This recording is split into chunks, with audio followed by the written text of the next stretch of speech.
guys, welcome back to Glow and Tell. Today we are talking about something that I think everyone needs to hear, but you may not want to hear. And what I mean by that is it's kind of something that is affecting most of us in this day and age, but weaning off of it is pretty difficult and kind of annoying, and that would be dopamine, and more specifically, having a dopamine detox. You may have no idea what I'm talking about, or you may have heard this word bumping around for the past few years, because I feel like it's kind of been a hot topic and sort of a buzzword for the past little bit. I'm going to get into all of that today, why you should care, why it's important, why it matters, and how you can save yourself from the dangers of overactivating your dopamine sensors. Before we get into the episode, I do want to give you a little life update if you care to listen. If you're not interested, that's totally fine. I totally get it. Just skip 5 minutes ahead. Sometimes I'll go to comment on a podcast episode and people will be like, oh my gosh, she's talking so much. Just get to the point. I get it. I really understand it. Actually, that goes into kind of what we're going to be talking about today, but this podcast is not only a place for me to share my knowledge and personal stories with you, but also a little bit more of my life with you. I feel like that creates a deeper connection, and I just feel like it's more personal that way. So basically, this is my place to yap, and I'm going to yap.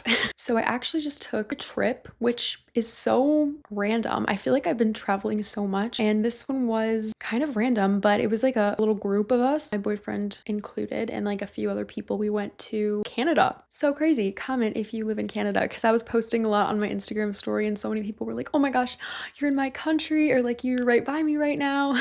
And we actually went skiing. We had the cutest Airbnb I've ever seen. I'm actually in love with that Airbnb. It was the perfect winter weekend, winter little cabin trip. We were snowed in. It was absolutely pouring snow the whole time we were there. It was actually freezing cold that weekend. Even back home in Michigan, it was super cold as well. But we skied, we went in the hot tub, we watched movies. The new season of Severance came out, the first episode. We watched that. We started a new show as well. We watched Silo. We cooked. We went grocery shopping and we cooked burgers. I had a veggie burger. It was such a cute weekend. I didn't vlog it. It was just one of those things you don't vlog and you just have for yourself and have fun. So I posted a lot of pictures on my Instagram. I have a highlight reel from that trip if you want to see it there, but that was really cute. But taking trips like that, it always does throw me off my routine a little bit. I think I struggle with honestly being almost too in a routine. I know some people have an issue with making a routine and sticking to it, but I almost have an issue with being so in my routine that I don't stray from it, and I just do the same thing every day. I eat the same things every day. So I think it's good for me to do some kind of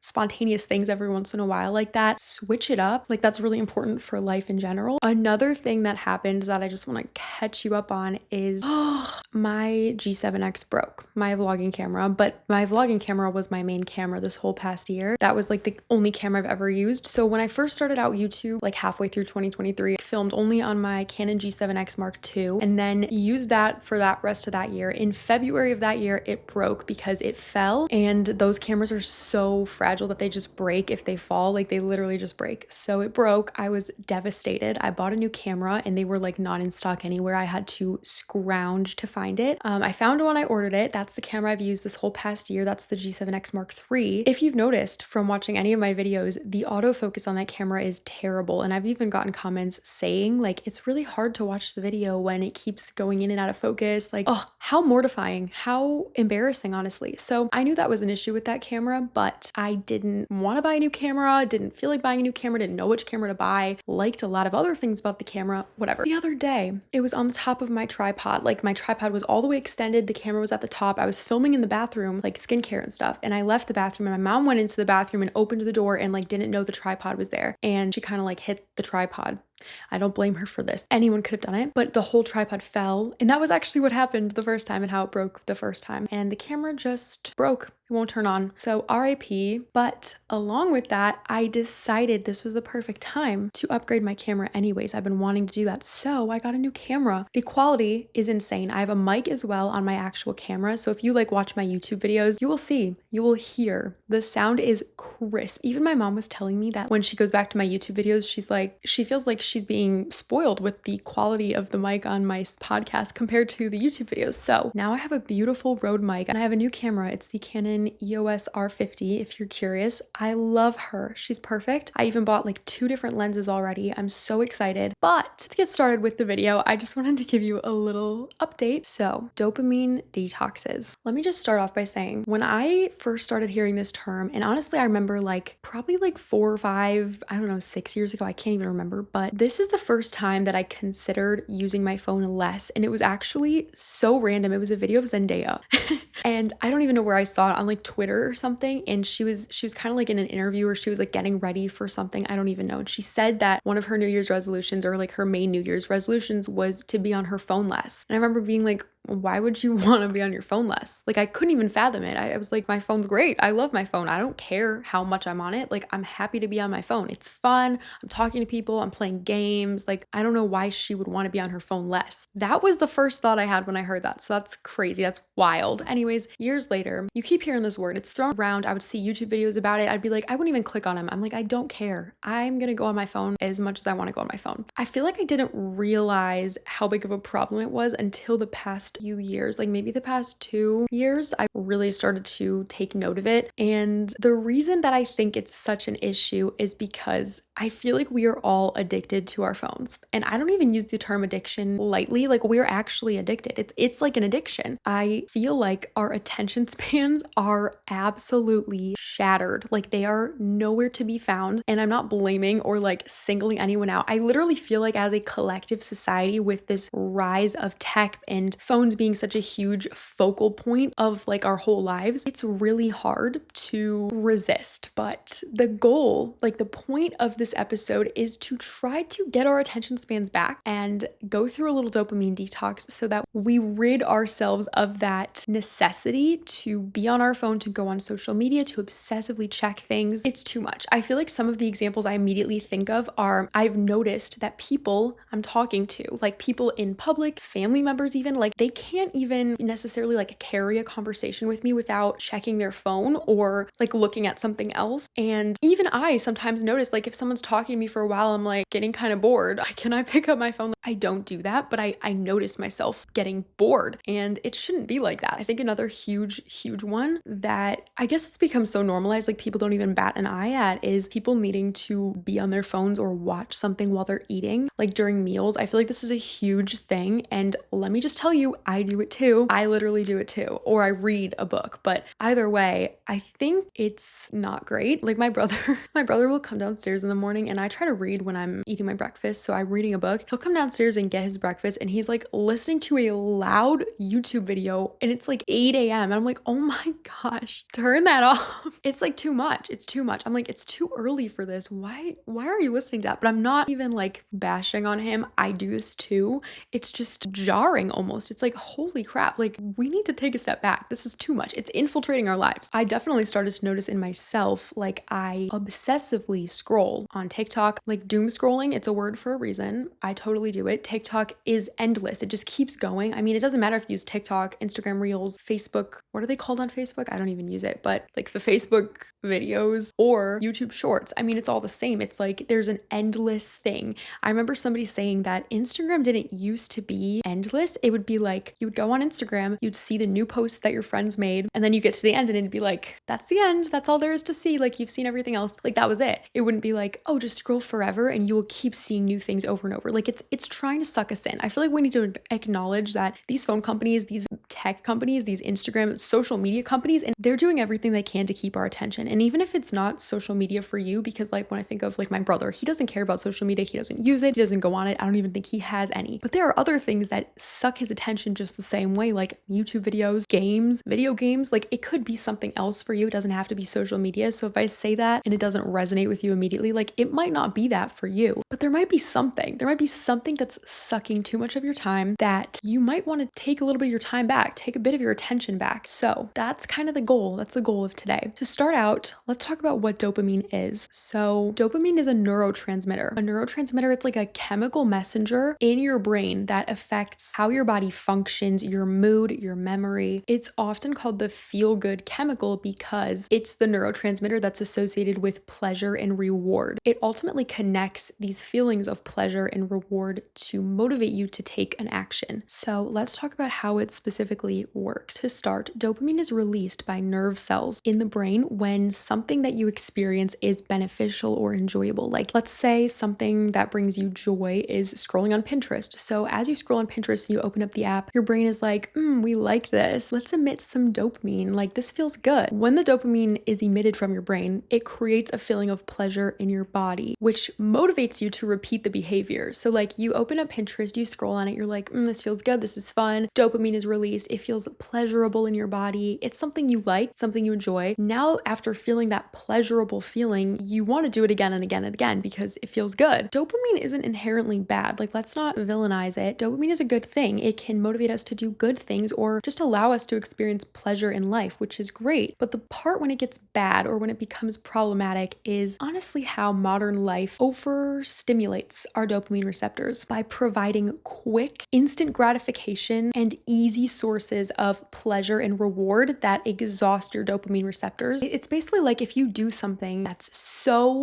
amazing and it feels so good, and then like you're chasing that high for the rest of your life. Like, that's kind of the idea here. Like, if you do something that's so stimulating to your mind and it releases so much dopamine, it's so pleasurable. When you do less stimulating activities, like maybe reading a book or just sitting and eating your food without doing something else, it's not going to feel as good. You won't be accustomed to releasing that lower amount of dopamine because you've been so used to getting so much dopamine, so much instant gratification, and doing these fast-paced, crazy things that give you so much pleasure instantly. So like, essentially, you're addicted to dopamine and you just want to keep itching for more and more dopamine, and you won't be able to do those low, slow living tasks anymore, or those activities that may have been enjoyable at the beginning, but like now they're not enjoyable because you've lost your attention span essentially. One more personal example that I have that I think is when it really started to click for me is honestly as I've started my content creation journey. So when I started posting on social media and posting YouTube videos, I would watch lots of videos about how to do well on YouTube, how to grow on YouTube, how to like make a good channel, how to have a successful YouTube channel, all of those type of videos. And then as I'm watching them, I would realize that lots of those videos were saying that like you need to make as quick cuts as possible, make it as stimulating as possible, dynamic text, lots of different changes and angles, and like basically overstimulate the person so much that it encapsulates them and that they're so sucked into the video that they like won't, click off of it, and your watch time will be higher, and like it pulls them in. And I honestly started to feel sick about it. Like, I think the thought of that, to me, it wasn't like let's make enjoyable, valuable content that's personable, that's aesthetically pleasing and engaging, but not overstimulating. It was like, let's hack this person's brain and do everything we can based on psychology to make them want to watch this video. And I think that felt icky to me. I think I know that there's like a degree of that sort of thing of like working to a person's psychology, in marketing in general. But I think the idea of purposefully making my videos as snappy, short, quick, crazy editing as possible just didn't sit right with me. Like, the thought of purposefully doing that to make people so engaged that they wouldn't click away, rather than having them want to watch my videos for the content, for the nice visuals, for the relaxing feeling that it gave them. Like, that wasn't what I wanted. So that was like another time when I started to realize that as a collective, we're moving towards all of our attention spans being shorter. And even with the rise of short form content in the past few years, because it never was a thing before that, it's like you need to make the content as quick as possible, get to the point, don't tell anyone any additional information, don't tell them about your life, get to the point, and that's it. I think that takes all the personableness, like it takes all the personality out of it. Even with like my podcast episodes, like I probably could just start it and get right to the point and say like everything I need to say. But I also, like I said, I want this podcast to be a place for me to connect with you guys and share a little bit about my life, not to like a crazy extent. So even though maybe like my views, I don't know, would be higher if I got right to the point and like made it super snappy and quick, I don't want to do that. Like, I just don't want to do it, and I refuse to do it. Even if I get comments on videos occasionally, not many, but like sometimes, when they would say, you talk too much, just get to the point, you talk too much, like the video's too long, I'm not going to watch it. Like, that's a time when I'm like, guys, I know you might not be interested in what I have to say, and that's okay. But if you're saying something like that, it just makes me think, like, even when I'm watching a video and I start getting like bored or something, I'm like, girl, no, we need to slow it down. Let's reset those dopamine receptors. I can sit here and listen to a person talk for a minute. I don't need to just have this like fast, repetitive content feeding into my brain. You know what I mean? So that was another thing that for me, and that really showed me like this is an issue, and it's not just me that's experiencing it, because my viewers are saying like, oh, we want faster videos. But part of me almost wanted to be like, no, I'm going to challenge you guys to stick through some talking and stick through some, I don't know, longer clips that you might find boring. But I think it's almost nice nice to watch videos where the editing isn't so quick and like crazy and so many zooms and so like overstimulating. It's kind of nice to watch videos and content that's real and it's slower. So there's a little side point about my personal experience with this, but the essential overlying theme here is that dopamine receptors can become exhausted and triggered by only high dopamine release activities, so that we cannot release dopamine in the same way from slower activities. So this might be why it's so hard for you to meditate, or it's so hard for you to read or journal or anything like that. You might say to yourself and kind of give an excuse like, oh, I don't have that good of an attention span. I'm just someone who gets easily distracted. Like, no, don't even say that. Get rid of those excuses. It's on a deeper level. It's not even you, it's your brain. I've sort of already mentioned this, but just to go a little bit deeper into the causes of dopamine overload, social media is one of the biggest causes, and not just social media, but tech in general. They have instant gratification systems in place, and these are there on purpose. Let's not forget, these companies like Instagram, TikTok, all of them, they do this to make us feel good. They want us to feel good and want to stay on the app. So when we see things like somebody follows us on a social media, they like our stuff, they comment, it releases dopamine. It's a feel-good activity. And then you want to keep going back and you want to keep using the app and keep making posts and consuming media because it gives you a good feeling. Even the anticipation of frequent notifications is something that also releases dopamine and sucks you into this endless cycle, as well as endless scrolling that's fueled by algorithms like I just mentioned on TikTok, on Instagram now, on YouTube Shorts. It never ends. There's no end of the content. You have to create the end, which can be hard for people to do when they're sucked into this instant gratification loop. Even entertainment like binge watching things like streaming, which gives you basically endless options of things to watch. That's another form of it, and video games as well. Video games specifically use like reward systems to keep players hooked and wanting to continue to play them. And another big thing that actually causes this dopamine overload is actually processed food and sugar, which you might be a little bit surprised by, but high sugar content and hyper palatable food combinations of salt, fat, sugar, they cause intense dopamine spikes. So when you eat something like super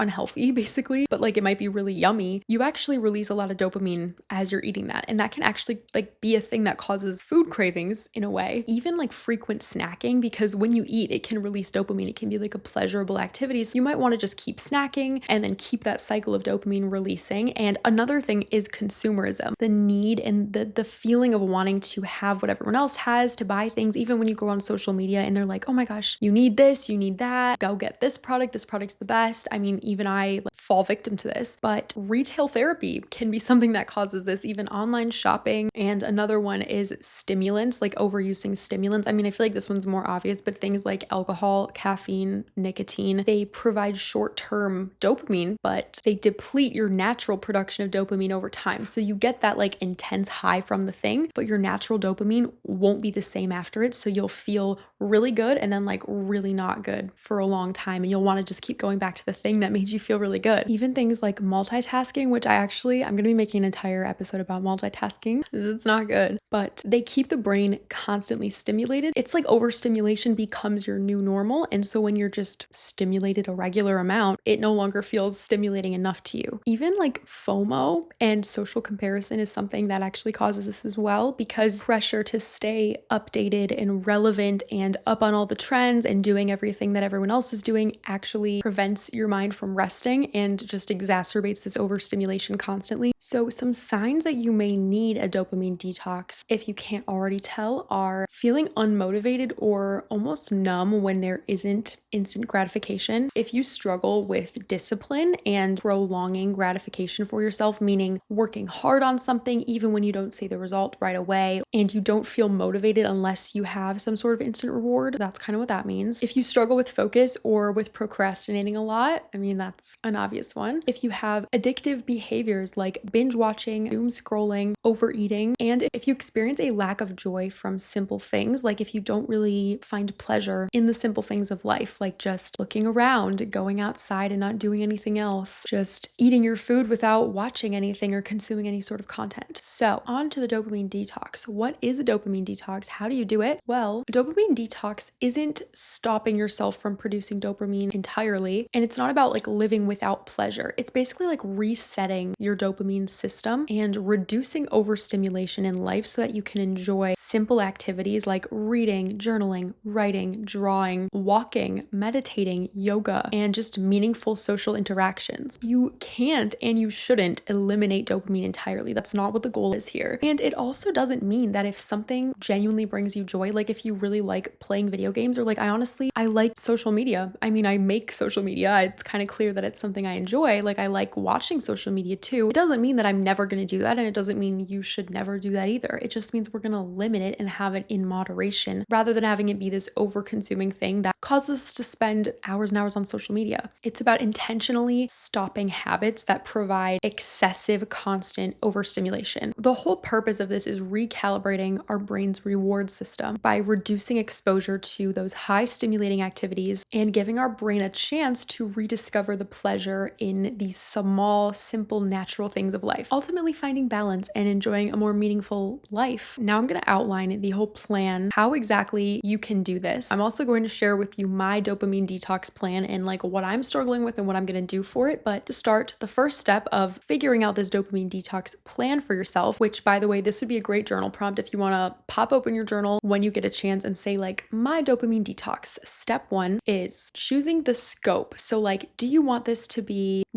a full day, like you're going cold turkey? Do you want it to be a slow, gradual process where you kind of like wean off? I decided that I kind of want this to be instantaneous, but just instantly reducing my consumption. I'm not going to do a thing where I go cold turkey. I'm just going to reduce what I'm doing so that it's a more manageable amount, but decide like how much you want to change. And then the second thing is deciding what are your triggers? Like what are the big things for you? It might be social media, food, like sugary snacks, or like super fatty food, or video games, binge watching TV and shows. For me, it's definitely my phone. It's definitely social media, and honestly, obsessively checking my phone. It's like actually sickening to me the way it feels. Like I don't want to feel this need to constantly go on it. I even find myself like just seeing my phone sitting there and just wanting to pick it up like constantly. Just see if there's any notifications. Is there anything new? Like I want to break that from me. So that's like what I said. Next, decide what you're going to replace these activities with. So instead of just like keeping ourselves from experiencing pleasure of any sort, we want to pick good, healthy activities to incorporate into there. So this is a great time if you have like a certain hobby you've been wanting to try, like maybe you've been wanting to crochet for so long and learn how to crochet, but you never picked it up, or maybe you want to learn a language, honestly, or write a book or anything. Like this is a great time to do that, or just any of those good, healthy habits that you always see and hear about, but never do for yourself because you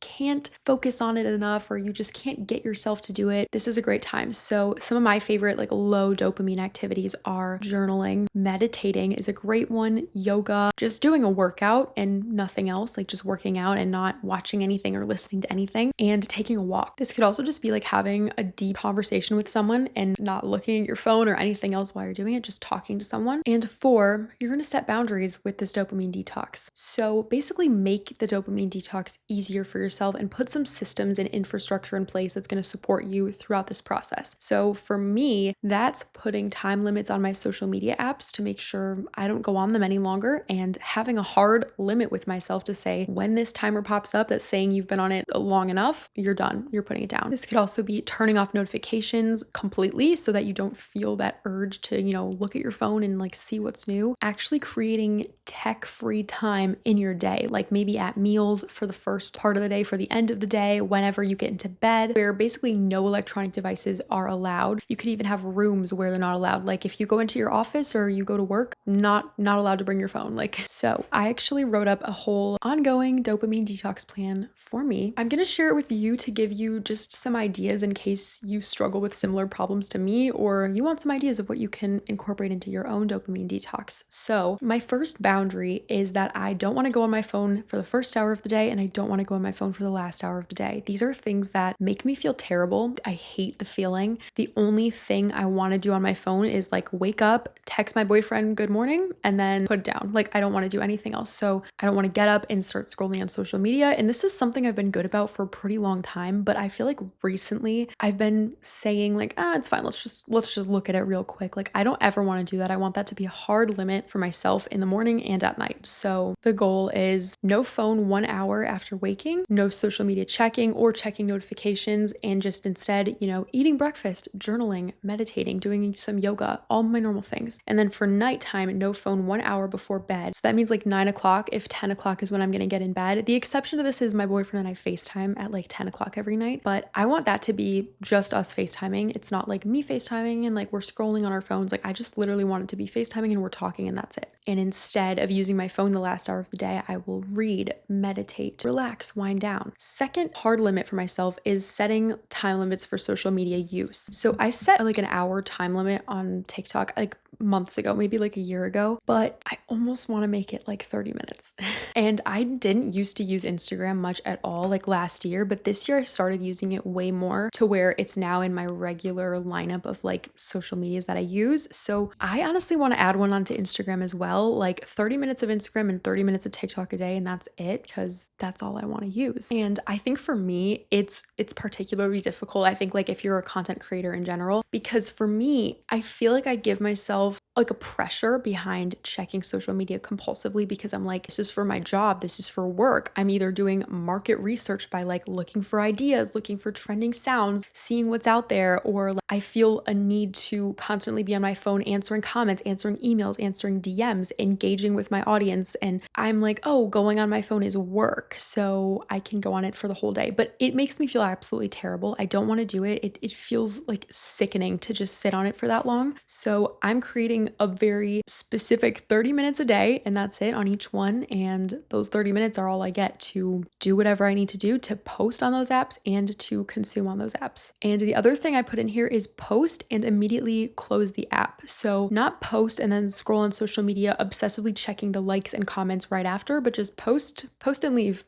And the third thing that I have in here is replacing social media with low stimulation activities. So for me, in the morning, it's yoga and stretching, journaling, and reading. And then at night, it's meditation, reflective journaling, and a little bit of meditation as well. Throughout the day, though, one of my favorite things to do, instead of just like checking my phone when I get a break, is to honestly do something like change a load of laundry, do the dishes, play with my dogs, go for a walk, like something that's kind of productive instead of just rotting on my phone. The fourth boundary is with my work-related social media use. I already kind of mentioned this, but my goal for this is to stay disciplined with social media for work without getting lost in mindless scrolling. I'm going to set a block of time for checking socials and like engaging with my audience and answering DMs, comments, likes, reflecting on like my YouTube analytics and things like that. So like maybe that's from 9 to 10 in the morning, and then like the rest of the day, I'm not doing any of that. I'm not answering emails, I'm not answering comments, I'm not doing like anything else. And after completing the task, I will immediately exit the app, turn it off, and that's all the time I have for that. I'm going to work on tracking my progress and holding myself accountable to this by reflecting on this each week and how I've been doing with it. And if something's not working, I'm going to figure out what I can change. And the other thing is I'm going to set healthy boundaries for myself by setting work time. This is something that I really need to do. I honestly want to just say, like, when it hits 6 o'clock, that's all the work I'm doing for the day and I'm turning it off, because even my mom will say, like, do you ever stop? Like, do you have to work the whole day and the whole night every single day? And I'm like, no, you know what? I don't need to do it. I feel the need to do it because I want to do as much as I can, as fast as I possibly can. But yeah, it's not healthy. It's not healthy to be working all day and all night. Like, I want to spend time with my family and I want to just be able to relax in the evening without feeling guilty over not working. So that's the other boundary I have for myself. I'm going to just quickly tell you the benefits of a dopamine detox and also like tips for succeeding at this. So the benefits are it will improve your focus and productivity. You will have a greater enjoyment of your everyday activities, and you'll have enhanced mental clarity and creativity. And you'll also have reduced anxiety and stress from the constant overstimulation. So really all good things. And the tips so that you actually succeed at this, I would definitely say start small. Like, I remember my brother's really into video games. I don't want to keep like bringing him up and like ripping on things he does, but he's really into video games. He loves playing video games. That's totally fine. He can play video games. But it got to a point where we were like, you can't play video games this much. It's just not good for you. And he was like, okay, I'm putting my TV and Xbox in the basement. And I was like, you don't need to do that. Why don't you just set a time limit on your Xbox for like, I don't know, 2 hours? That's pretty reasonable. And he was like, no, I'm not doing that. I'm not doing that. So he puts his Xbox in the basement and it was actually nice because the next day he was actually downstairs. Like we went for a walk together. I think we played a game. And then by the second day, he still didn't go down and get the Xbox. I was like, wow, this is crazy. He's doing so good. And then like the third or fourth day, he got the Xbox. He caved completely. And then he like did not leave his room for like 3 days. So I think that when you go too far with it, to a place where you know you can't sustain, I don't really think it's going to end well for you or have a lasting effect that you might be wanting. So like, I'm not telling myself I'm not going on social media at all. I'm gonna completely delete the apps from my phone because it's just not realistic. And I do enjoy it. Like I'm going to allow myself a little bit of time to watch it. I think it's great for a lot of reasons. And there are people that I enjoy watching. So instead, I'm gonna say I'm gonna have very specific times of day that I'm gonna use this, and it's not gonna overwhelm my day. It's not gonna be the majority of what I'm doing. It's just gonna be a part of my day, and for the rest of my day I'm going to do these other things. So we're creating a good balance, and I think that's the best thing you can do. Second, if you're struggling with multiple areas of this, like you don't only struggle with this social media addiction, but you also have like a video game issue or like a food issue, just tackle one area at a time. Like just start with one thing, see how you can make progress on that one thing, and after you get that one under control, you'll feel more capable of going after the others and it won't be so overwhelming. And also just be kind to yourself, knowing that this is a difficult process, but it's going to be good for you in the end. Just be gentle and loving with yourself, forgiving when you make a mistake and like relapse because it's a process. I mean, progress is not linear. Any progress you can make is going to be great. And as long as you're trying, I think that that says a lot. And the other thing is just incorporating low dopamine activities into your day every day and making them be low dopamine activities. So if you're washing the dishes, you aren't washing the dishes and watching something on your phone, or even washing your dishes and listening to a podcast, but you're just washing the dishes and focusing on washing the dishes. And if you're going for a walk, you're not going for a walk and listening to music or listening to a podcast. You can do that as well. But I think also just taking a walk without going on your phone and just looking at nature is amazing. And making sure that you take regular breaks from technology and anything digital, just to give your eyes a rest and give your brain a rest. I saw a TikTok a while ago of this girl saying that like people would constantly say to her, you know, I can't read. It's just so boring. Like I cannot sit there and read. And she was saying, because you have exhausted your dopamine receptors so much with other overstimulating activities, now reading a book seems so boring compared to them. But if you gave yourself like a dopamine detox, she didn't say it exactly like this, but I'm paraphrasing. If you gave yourself a dopamine detox and you reset yourself to like base level, you would be so understimulated that reading a book would be really stimulating. It would be like a huge step up from where you were at. But since you're so high up here with this crazy overstimulation of like all this stuff, reading a book is way down. It's like way a step below. So it feels so boring to you. But if you got yourself back to that point where you were at like base level, reading a book would be good and it would be enjoyable. So if you're one of those people who are like, I just don't like reading, I can't read a book, it's so boring, I challenge you. I think reading is so beneficial for everyone. Try to read a book sometimes. Incorporate that as one of your low dopamine activities. I think everyone can benefit from reading, and there's books out there for everyone. It's such a great habit to have to just improve your literacy and